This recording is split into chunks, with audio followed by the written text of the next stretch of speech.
Partha's World presents water heating powder. Chemicals required: Lycopodium powder.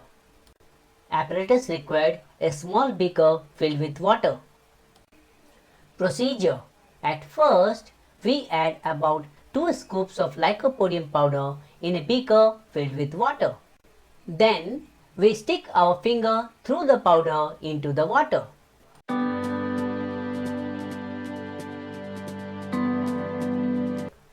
Observation: the powder coats our finger and prevents the water from reaching our skin.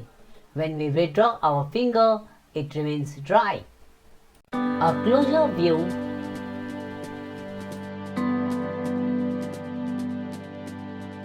Second attempt. Third attempt. Chemistry behind water heating powder. Lycopodium powder is made from the dried spores of usually wolf-foot club mosses. The spores are very rich in fat, which is hydrophobic or water-fearing or heating.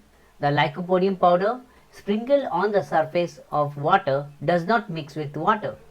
When the fingers are stuck through the powder into the powder coats the fingers and prevents the water from reaching the skin. As the fingers are withdrawn, they remain dry. Hope you have enjoyed this demonstration. Thanks for watching. Subscribe for more videos.